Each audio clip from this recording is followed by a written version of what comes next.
আমার নিজের রক্ত জল করে নিয়ে এসে এটাই আমি তো তাও রোদে মানে এখনও তো বেকার ভাদাম্মা হয়ে বসে নিহার আছে। তো হ্যালো, আমি তোমাদের সকলের বন্ধু শরৎ দেবনাথ চলে এসেছি আরেকটি নতুন ভিডিও নিয়ে। কিছু বিষয়বস্তু তোমাদের সাথে শেয়ার করবো এবং বলবো, সেটা তোমরা একটু শুনবে, শুনে তোমাদের যে মতামত সেটা জানাবা। তো কথা হচ্ছে এই যে আমি ডোর টু ডোর আমার ভ্রাম্যমান মশলার গাড়ি নিয়ে যাচ্ছি, মানুষের কাছে মশলা দিচ্ছি, এই নিয়ে অনেকের অনেক রকম কটু কথা শুনছি। তো কথা হচ্ছে ভাই, আমি যে করছি 5টা মানুষের সামনে যাচ্ছি, মানুষের সাথে চোখে চোখ রেখে কথা বলছি, সেইটা তুই করে দেখা, ঠিক আছে?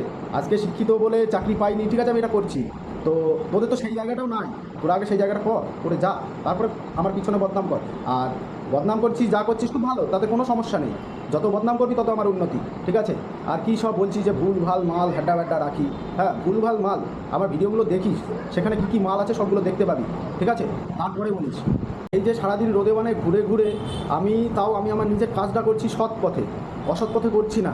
তোদের মতো বেকার ভাদাম্মার মতো বসে থাকছি না, ঠিক আছে? বাবার ঘাড়ে বসেও খাচ্ছি না। কথা হচ্ছে কি, এখনও পর্যন্ত কাজে নামিসনি তো, বা বসে আছিস, বসে বাবার ঘাড়ে খাচ্ছিস, খেয়ে ওই জন্য বড় বড় বাতেলা বেরোচ্ছে। নিজে খাটতে লাগ, তারপরে বুঝতে পারবি যে কোনো কাজই ছোটো না, ঠিক আছে? আজকে আমি ফেরি করছি, তাই কি আমার মান সম্মান নেই? হ্যাঁ, নাকি আমি মানুষ না? তোরাই সমাজের মানুষ। আর আমি ফেরি করে বেড়াচ্ছি, গ্রামে গ্রামে ঘুরে রোদে মানে তোর ব্যবসা করছি আমি আমার মতো করে, তাই আমি মানুষ না? না, আমার কোনো স্থান নেই সমাজে, এটাই তো। তারপরে কি বিক্রি হবে না? হ্যাঁ, যেরকম মালপত্র নিয়ে যায়, এগুলো কি মানুষ নেয় না?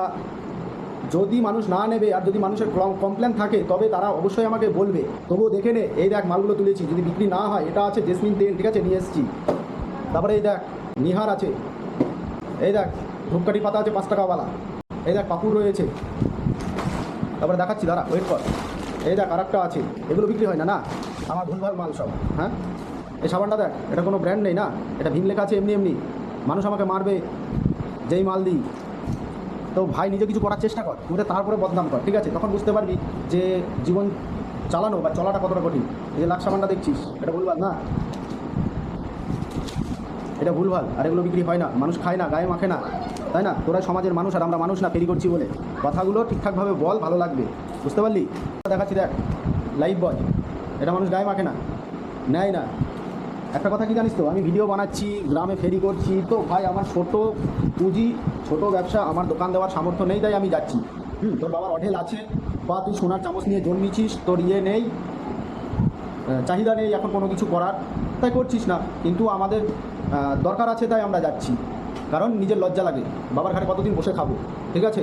নিজে কিছু করার চেষ্টা কর, তারপরে সমালোচনাটা কর, ঘরে বসে থেকে সমালোচনা করিস না।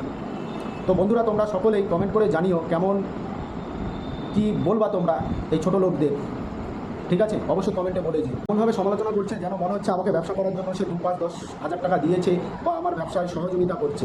হ্যাঁ, কেন রে ভাই, তুই তোর মতন থাক, আমি আমার মতন যা করছি করি না, দেখ না। আর এই যে বলছিস কি ব্যবসা পড়ে যাবে, হেলে যাবে, হেন তেন, আরে ভাই তুই বেশি করে বলতে থাক, তুই যত বলবি, হ্যাঁ, আমার তত গায়ের পাপগুলো ক্ষয় হবে, তোর হিংসা আমার উন্নতি। সত্যি কথা হচ্ছে এটাই, আমি তো তাও রোদে মানে পুড়ে গা হাত পা কালো করে করছি, ডোর টু ডোর গিয়ে। তুই আমার থেকে ভালো কিছু করে দেখা, ঠিক আছে? এখনও তো বেকার ভাদাম্মা হয়ে বসে রয়েছিস, বাবার ঘাড়ে বসে বসে এখনও বেকারভাবে খাচ্ছিস, ঠিক আছে? আর আমি কিছু করার চেষ্টা করছি এবং আমার নিজের রক্ত জল করে নিয়ে এসে খাচ্ছি।